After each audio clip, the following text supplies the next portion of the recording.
Welcome to the Deep Dive. We're here to cut through the noise, get right to the heart of complex topics.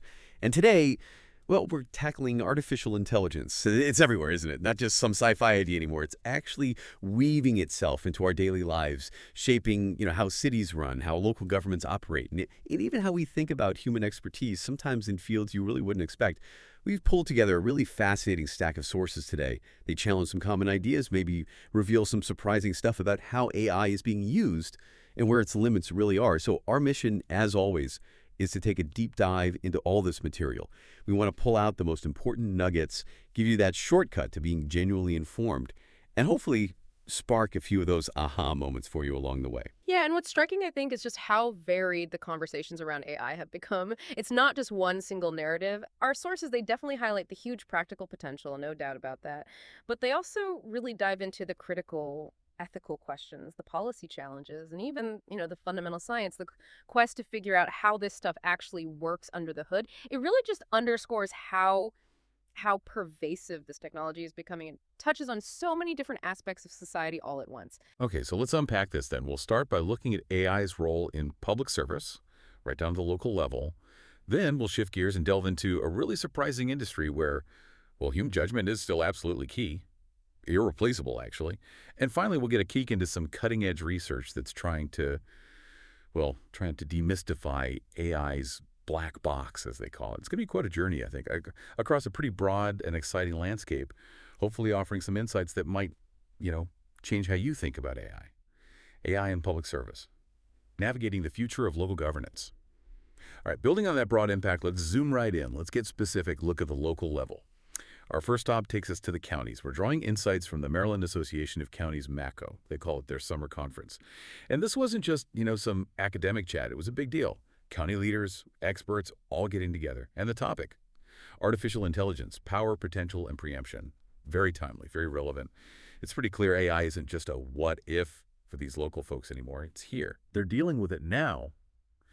And they're really trying to figure out how to lead on using it responsibly. And that raises a really critical question for any local government, doesn't it? And it came out strongly at McCo. How do these entities, the ones closest to our daily lives, closest to citizens' needs, how do they even start to navigate this rapidly changing AI landscape?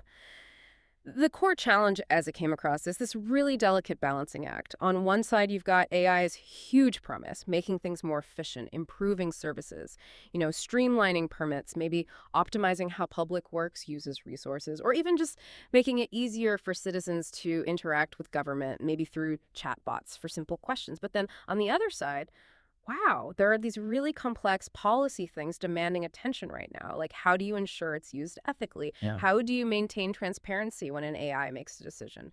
Data privacy, obviously. And crucially, this big concern about preemption.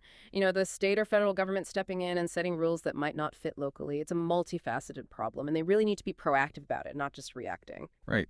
And leading that specific conversation was Maryland delegate Linda Foley. She moderated the session, and she was really highlighting just how urgent these talks are for local leaders right now. The event itself, this was back in August 2025, apparently was a full house, according to, the buzz online afterwards, which isn't just about numbers, is it? It really shows how much local officials are trying to get ahead of this. They want understand AI, shape its role, not just wait for it to happen to them, because I suppose if they don't get involved now, policies could come down from above that just don't work for their specific communities, right? Exactly. That's the core fear, or maybe the strategic driver. Sure. They need rules that fit their context. B, national policy landscape, and safeguarding local authority. Okay, so stepping back just a bit from that single county view, Mark Riddick LLC is the Chief Government Affairs Officer for NACO, the National Association of County Suites.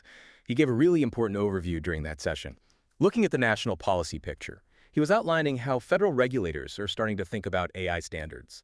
And this isn't just abstract talk, is it? It directly impacts how your local services might be delivered. Yeah, a really key takeaway from what Radaka was saying was NACO's advocacy work. They're pushing hard on this. Their main goal, as he put it, is making sure counties keep their local authority even as these federal guidelines emerge. The big concern is that word again, preemption, where federal or maybe state rules could just override local decisions about AI. And that could stifle innovation, stuff tailored to what a specific community actually needs. Or it could impose costs they can't handle. Like, imagine if a federal standard requires some super complex data system for AI, a small rural county. They might just not have the budget or the tech infrastructure for that. It becomes an unfunded mandate. So NICA's job is to be in those national conversations, pushing for frameworks that, yes, encourage good practices, but also respect that local control and the different capacities counties have. It really highlights that complex dance between the big federal picture and the very specific needs of local governance. Local leaders want to innovate, sure, but they also want to control how it gets implemented right there in their backyard. So, for you listening, whether you're in a huge city or a tiny town, this basically means those debates happening in D.C. or between national groups and regulators. They actually influence the services you get, the rules you encounter right where you live. Things like, how transparent are the AI systems your county uses? What kind of data are they allowed to collect and use? That can all be shaped by these bigger discussions. It's kind of a direct line from Washington to your doorstep, in a way, determining the practical reality of AI in your public life. See the technical realities: system integration, data, and energy.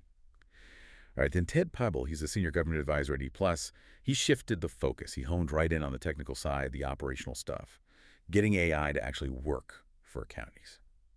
Which, let's be honest, can often be way harder than just talking about the policy, right? This is the nitty-gritty. Oh, absolutely. And looking at the big picture, what Peibel talked about, system integration, needing really robust data governance, finding ways for counties to scale up AI projects without getting locked into inflexible systems, that's all absolutely critical. I mean, it's one thing to see a cool AI demo, right? It's a whole different ballgame trying to plug that into IT systems that might be, frankly, decades old. You're talking legacy systems, totally different programming, data stuck in silos in different departments, not standardized, hard to share, and the security implications. Connecting new complex AI to sensitive government data, that's huge. It requires sophisticated APIs, tons of data cleaning, maybe even rebuilding the whole network infrastructure sometimes. And Peibel also hit on how AI connects with existing infrastructure, the headaches of permitting processes, which can block physical stuff, right? And the really significant energy demands those data centers needed for advanced AI. They consume enormous amounts of power. Seriously, powering even a medium-sized AI data center can be like powering a small town. That puts huge strain on local grids, on budgets. It might mean needing totally new infrastructure projects, new deals with utility companies. That's way beyond a typical IT purchase. So yeah, it's not just buying software. It's this massive logistical, even physical undertaking. Needs careful planning, serious investment. Yeah, just imagine being on a county budget committee trying to figure that out. It's not just, let's buy this cool AI program. It's investing in the whole ecosystem behind it. Upgrading servers, making sure data is secure, complying with regulations like GDPR or whatever applies, training staff on totally new ways of working, maybe even finding space for these power-hungry data centers. Peibel's points really drive home that the tech hurdles are just as big, maybe bigger sometimes, than the policy ones. It needs comprehensive strategy, serious resource allocation. Not just the upfront software cost. It's about building something resilient, secure, and sustainable for the long run. D, real-world use cases and human-centered AI. Okay, so to make this less abstract, Erin McKinney, who's Principal Policy Counsel at AWS, she brought in some real-world examples, tangible stuff. AI already working inside county governments, which shifts the conversation, doesn't it? From what if to here's how, demonstrating the impact right now. Exactly. So the question becomes, how can counties actually use AI effectively without falling into those ethical traps or practical nightmares we just talked about? McKinney gave examples. AI speeding up application processing, permits, benefits, that kind of thing. Providing better info to citizens, maybe through smart virtual assistants, cutting wait times. It can also boost data analysis. Help counties make smarter decisions by spotting patterns humans might miss, like identifying areas prone to flooding or predicting resource needs more accurately. And optimizing infrastructure, predicting when roads or pipes need maintenance, figuring out the most efficient trash collection routes. But crucially, and this came up again and again, she hammered home the need for transparency, for ethical safeguards, fairness, accountability. Her core message, and this is a theme we'll definitely see recurring today, was that AI should enhance human judgment, not replace it. It positions AI as this powerful tool for augmentation, making human workers better, faster, more capable, not making them obsolete. Yeah, and that's where it gets really interesting, doesn't it? Because you can see how it moves beyond theory. Think about, say, tax assessments. Maybe AI quickly flags properties that seem off or undervalued, letting the human appraisers focus on the really complex cases instead of routine checks. Or imagine improving emergency response, better real-time data analysis helping dispatchers send the right resources faster, maybe even predicting traffic jams or secondary risks. Or that waste collection example. Optimizing routes saves fuel, cuts emissions, lowers costs, all by using predictive analytics on past data. These aren't just sci-fi dreams anymore. These are tangible ways AI is already starting, or could very soon start, to make local government work better for all of us. 2. The indispensable human touch, why AI cannot fully replace professional judgment. Okay, let's completely shift gears now. Let's move to an industry that might actually surprise you when you think about AI's limits. Real estate appraisal. We found this source, an article called 7.5 Things Appraisers Can Do That Artificial Intelligence Cannot. And it makes a really compelling, very detailed case for why human expertise is still so vital, so irreplaceable in this specific field. It's a pretty vivid illustration of where AI hits a fundamental wall. Yeah, it's a great piece. And a key takeaway, the author's a certified residential appraiser with tons of experience, Mark Buehler.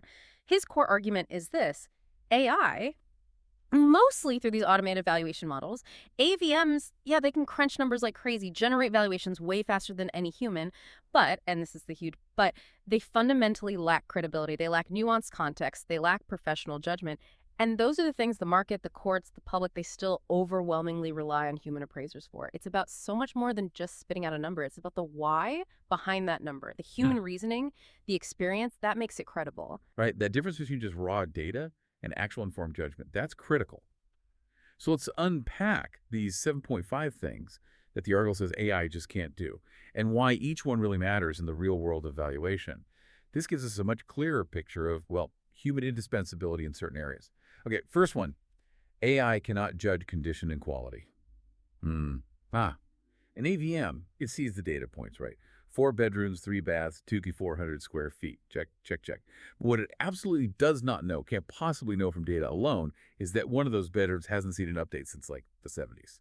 You know, avocado shag carpet, maybe a musty smell, cracked plaster, stuff like that. Human appraisers, they're physically there, boots on the ground. They meticulously check the real condition, the actual quality of the construction, the maintenance level, the impact of updates, and all this stuff directly, tangibly impacts the value in a way AI just completely misses without being there. And that really just hammers home AI's reliance on structured, quantifiable data, doesn't it? Without physically inspecting the place, AI is completely blind to all those qualitative things, the subtle stuff sometimes, but things that massively influence what a house is actually worth in the real market, how appealing it is to buyers. It simply cannot see the difference between, say, a pristine, totally renovated kitchen with fancy appliances and one that's just old, worn out, maybe even has a leaky faucet, even if the database just says kitchen for both. Okay, second point. AI struggles, apparently, to interpret unique features. Value, as the source points out, often lies in the details, the stuff that doesn't fit neatly into standard boxes, like a house with this incredible panoramic city view, or a custom rooftop deck built for parties, or maybe a huge fancy wine cellar dug into the basement. Those things can push the value way up, make it worth much more than a similar house on paper. But AI often just treats these unique things as insignificant, or it can't figure out how to value them because they don't show up often enough in the data it learned from. Human appraisers, though, they know how to gauge the market's reaction. They see how actual buyers behave, how much extra they'll pay for that specific view or that specific feature in that specific neighborhood. Yeah, you have to wonder, how would an algorithm put a price on the emotional pull of, I don't know, a gorgeous established rose garden that takes up half the yard? It highlights this big limitation in how AI deals with non-standard stuff, qualitative things that make one property different. Human appraisers bring all that invaluable experience. They assess the market's subjective response to unique selling points. They get that value isn't just square feet and bedrooms. It's also desirability, emotional connection, sometimes just how rare a feature is. And that's really hard for an algorithm to quantify. Third thing AI can't do. Spot red flags the data misses. Okay, so an AI might see a comparable house sold really low, and its algorithm might just see it as a bargain, maybe even use it in its calculation. But a human appraiser, someone with local knowledge, connections, experience, they might know immediately, oh, that was a foreclosure, or a short sale, or maybe there were huge seller concessions involved, or it was sold under duress, things that make it totally unreliable as a true comparison. Similarly, AI might see steady prices in the data for a neighborhood, but a local expert might notice subtle shifts happening. Maybe it's slowly turning more commercial, or the demographics are changing, or there's a new zoning fight brewing, things that haven't hit the raw sales numbers yet. It's such a vivid illustration of why context is everything. Profoundly important. AI sees the numbers, the patterns in isolation, but human appraisers see the whole web, the circumstances, the local insights, the qualitative stuff that gives those numbers actual meaning. They understand the why behind the what, and that's absolutely crucial for getting the valuation right. Okay, number 4. This one might make you smile, but the author says it's serious. AI cannot smell the house. An AVM pulls square footage, lot size, tax record super fast, no problem. But it absolutely, positively cannot tell you if the house has this lingering aroma of, and I quote, wet dog, cigarette smoke, and last night's fish fry. Oh, dear. These sensory things, odors, mold, maybe pest smells, smoke damage, they directly and significantly impact how marketable a property is, and therefore its value. No algorithm has a nose. No database can really capture these things that can be total deal breakers for buyers. It's a crucial point, even if it sounds a bit funny. Those odors, mold, sensory issues, they're critical for marketability. They can drastically change a property's appeal. And yeah, it's value. Value isn't always something you can neatly put in a spreadsheet, right? Sometimes it's about things no database wants to sniff. It just highlights the limits of purely digital analysis. You need that physical presence. 5th point, AI cannot explain and defend adjustments. This is huge. A critical part of an appraisal isn't just the final number. It's explaining how you got there. Why is the property worth this amount? Lenders, courts, regulators, they don't just want the figure. They demand to know the methodology. Human appraisers, they can articulate that. They can explain their paired sales analysis, comparing similar properties with specific differences. They can discuss regression results. They can talk about market trends. And they can do it in plain English. Plus, under U.S. PAVE, that's the Uniform Standards of Professional Appraisal Practice, their record-keeping rule says appraisers have to be able to replicate their process and defend it if they're questioned. There needs to be a transparent audit trail. Right. AI can spit out an adjustment figure, sure, but only a human professional can actually stand behind it, explain the reasoning, justify it under scrutiny, provide that necessary rationale and accountability. That really highlights the critical difference, doesn't it, between just generating an output and providing a rationale that's defensible, transparent, and legally sound. AI gives you the number, but it just lacks that capacity for qualitative justification, for professional integrity, for the kind of accountability that's absolutely essential in fields like appraisal, where the financial and legal stakes are so high. Okay, 6th limitation, and this one's pretty definitive. AI cannot testify in court. Appraisals aren't just for getting a mortgage. They're essential in all sorts of legal situations: divorce settlements, valuing estates, property tax appeals, eminent domain cases, and in those high-stakes settings, judges and lawyers, they're not looking for a spreadsheet output from an algorithm. They need a qualified, credible person, someone who can stand behind their analysis, handle tough cross-examination, explain their reasoning in detail. A computer model just can't raise its virtual right hand and swear to tell the truth. It can't engage in that dynamic back-and-forth legal testimony where understanding nuance and presenting convincingly are key. No, absolutely not. That human element of credibility, Yeah. of being directly questioned, it's irreplaceable in court. Yeah, that represents a really fundamental legal and ethical barrier for AI. It just emphasizes the irreplaceable role of human accountability, professional integrity, the ability to articulate complex reasoning under pressure, all things you need for credible testimony in court. The whole judicial system, really, it relies on human testimony, on the ability to assess someone's character, their honesty. AI just can't provide that. 7th point, and maybe this one kind of wraps a lot of it up. AI cannot apply professional judgment. The source puts it nicely.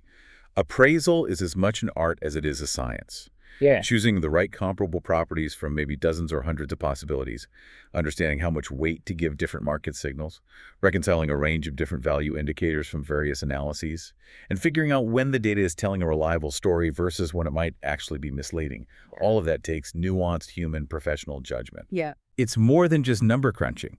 It's pattern recognition, weighing probabilities, applying intuition based on experience, things that AI, even with all its power, just doesn't have. Exactly. While AI can do incredibly complex calculations, analyze massive data sets way beyond human capacity, it fundamentally lacks that ability to weigh the reliability of different data sources, to interpret ambiguity, or to apply that kind of complex, almost intuitive judgment you need in really unique situations or ambiguous cases or markets that are changing super fast. That art part of the job, the stuff you learn from years of experience, seeing countless real-world situations. That's still a deeply human skill set. It remains beyond what current AI can do. And finally, the half point, the 7.5. AI won't remember to knock. Right. It seems mundane, doesn't it? A practical human touch. But it's about more than just math. It's basic common sense, safety, courtesy, like checking if there's a big dog behind the door before you just barge in. The author notes pretty vividly he's actually been bitten by dogs 3 times in his appraisal career. That's a stark reminder, isn't it? Something no algorithm is ever going to warn you about or prepare you for. It's just that messy, unpredictable reality of working out there in the real world, where a human appraiser runs into unexpected stuff all the time, needing adaptability and common sense that AI just doesn't have. C. The future. Appraisers who leverage AI effectively. So the core takeaway from this whole source, and it's incredibly insightful, really applies way beyond just appraisal, I think. It's crucial. Appraisers probably won't lose their jobs to AI itself. Instead, and this is the really critical distinction, they could very well lose work to other appraisers who figure out how to leverage AI effectively. The future, whether it's appraisal or countless other fields, really belongs to people willing to adapt, people who proactively learn new skills, who strategically combine their deep human expertise with this cutting-edge tech. It's all about augmentation, not replacement, letting the human elevate their role, get beyond just compiling data. Yeah. So what does that mean for you listening? Whether you're in real estate, finance, maybe education, medicine, whatever your field, it's about starting to see AI not as this, existential threat coming for your job, but as a potentially powerful ally, something that could dramatically boost your efficiency, your accuracy, your overall insight. It's about shifting that mindset maybe from competition with tech to collaboration with tech, focusing on the unique value that only a human can bring to the table. Which naturally makes you ask, okay, how? How can professionals in any field really start to practically use AI? The source gives some really concrete, actionable advice for appraisers, but you can see how it generalizes. First, use those AI-driven comparable tools. They can sift through huge data sets, score similarities, find potential comps really fast, saves tons of initial research time, but always vet them yourself. Use your professional judgment. Second, maybe incorporate AI-assisted regression analysis. These tools can help statistically support your market adjustments, but again, you must understand the process, the assumptions, be able to explain it. Third, automate market trend charts. Let AI tools pull in real-time data, create visuals. Makes it way easier to explain complex trends to clients. Fourth, experiment with AI writing assistants. Maybe for drafting repetitive report sections or getting an initial outline down, but review it super carefully for accuracy, tone, making sure it meets industry standards. And maybe most crucially, keep learning. Take those continuing education courses on new tech. Attend webinars from trusted industry sources. Join forums where people are sharing best practices for using AI. The more comfortable you get with these tools, the better you can show clients you're ahead of the curve, offering both that cutting-edge efficiency and that irreplaceable human wisdom. That's really impactful, isn't it? Because AI can handle the heavy lifting with data. The number crunching, sifting through tons of info, automating the repetitive stuff that doesn't add much value. And that frees up human professionals, frees up you to focus your invaluable time, your energy, your unique skills on more nuanced things. The qualitative analysis, the judgment calls, the relationship building, the tasks only you can really do. It lets humans kind of level up their role, right? Become more strategic thinkers, complex problem solvers, empathetic advisors, skilled communicators, instead of just data processors. That synergy, that human-AI collaboration, that seems to be where the real power lies. 3. AI's broader frontiers. Conflict, classrooms, and the quest for fundamental understanding. Okay, so moving beyond local government and real estate appraisal, AI is obviously making huge waves in even higher stakes areas too, and also at the very edge of science. Our sources touch briefly on AI and armed conflict, which is a heavy topic, and also its rapid rise in college classrooms, just showing how broad its impact really is. Yeah, and across all these different areas, there's this consistent thread. AI is being called the defining disruptive technology of our time. Whether you're looking at the incredibly complex legal and ethical questions around its use in war, something the Lieber Institute at West Point is tackling with their SciCon 2025 series, or whether you're looking at its huge impact on schools, on academic integrity, on how students even learn and write in college, the consensus is clear. AI is fundamentally shaking things up, reshaping norms, presenting totally new challenges. It's really forcing us to rethink our existing frameworks in so many different domains. Yeah, the fact that a major international conference on cyber conflict, SciCon in Tallinn, Estonia, is dedicating a whole series just to artificial intelligence and armed conflict. the current state of international law. That tells you something, doesn't it? Absolutely. And the discussions weren't just, vague fears about killer robots. They were diving deep into the legal mess, like AI making targeting decisions. How does that fit with existing laws of war, principles like distinction and proportionality? Major questions. Who's accountable if an AI system makes a mistake, a targeting error? What does meaningful human control actually mean for autonomous weapons? These are really uncharted waters for international law, for ethics. And similarly, the sources mention that widespread worry among academics, lamenting the supposed imminent demise of college writing because AI tools are getting so good. Right. That highlights the huge impact on education, challenges academic integrity, changes how students develop critical thinking, research skills. It's forcing educators to rethink how they even assess learning, maybe more oral exams, more focus on the process, not just the final paper. B, unboxing the black box, the physics of learning in neural computation. And there's the really fundamental science of AI, the quest to understand what's actually going on inside. The Simons Foundation, they're a big supporter of scientific research. They just launched this major new initiative. It's called the Simons Collaboration on the Physics of Learning and Neural Computation. It takes us right down to the deepest level, trying to unravel the basic mysteries of how AI actually works. Yeah. And in the bigger picture, this collaboration tackles this really critical overarching problem that often gets glossed over in popular discussions about AI, which is even though these AI tools are advancing incredibly fast, becoming part of our daily lives, we fundamentally don't understand what they're doing under the hood. Modern AI, especially these deep learning models that drive so much of it, they're still largely a black box. We can see the impressive outputs, right? They write human-like text, they recognize faces, they beat chess grandmasters, but the internal workings, how they get to those answers, the precise mechanics of their thinking, it's still, to a large extent, a profound mystery. And that lack of transparency, that's a huge scientific challenge, and an ethical one, too, especially as AI gets used in more critical areas. Right. And Surya Ganguly, he's at Stanford University. He's directing this collaboration. He highlights their really interesting approach. They're going to treat AI itself as a complex physical system. And they're pulling together this incredible range of researchers, physicists, computer scientists, theoretical neuroscientists, mathematicians, statisticians, a truly interdisciplinary team because they recognize no single field has all the answers here. And it's getting serious funding, substantial support for the first 4 years, which shows a real commitment to try to unlock the secrets of how AI actually processes information. Which naturally leads you to wonder about the nature of discovery itself, right? What are they hoping to find? The really ambitious goal here is to uncover the basic fundamental principles that make AI work, kind of like how physicists figured out the laws of motion or thermodynamics. They specifically want to understand how the structure of the data, how information is organized when it goes into the AI, how that interacts with the learning dynamics, how the AI actually changes its internal connections as it learns more, and how that interacts with the neural architecture, the specific design of the AI's network, its brain structure styles. How do all those things work together to produce these really striking emergent computations? Things like reasoning, creativity abilities, we usually think of as uniquely human. So basically, it's this deep scientific quest to unravel the mysteries of intelligence itself, whether it's artificial or biological, by understanding the underlying physics of how learning happens in these complex systems. So what does all that mean for you listening, trying to navigate this world increasingly shaped by AI?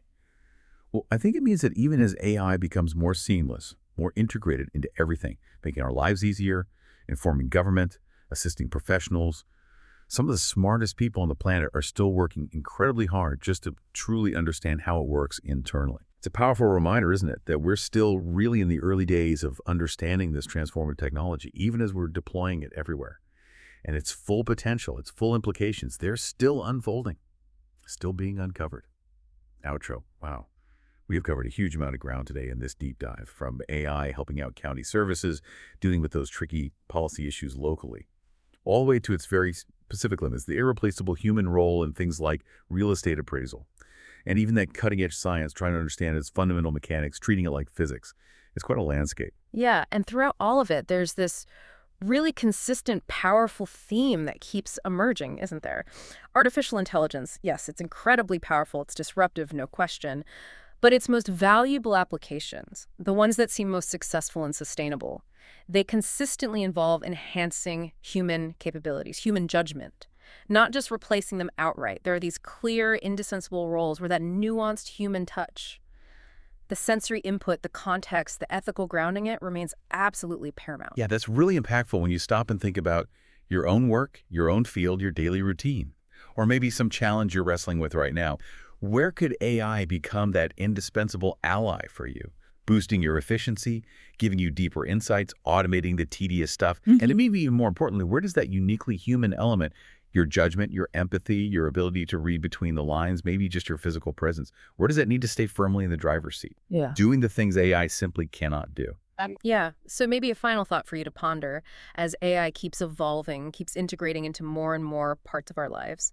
What new skills might you need to cultivate? What new forms of expertise might you need to embrace to make sure you can effectively leverage this immense power that AI offers, while at the same time consciously preserving and emphasizing that irreplaceable value of human insight, human judgment, human connection? It's a balancing act, isn't it? And figuring that out is probably going to define the future of work, and maybe a lot more besides. That is definitely something to think about.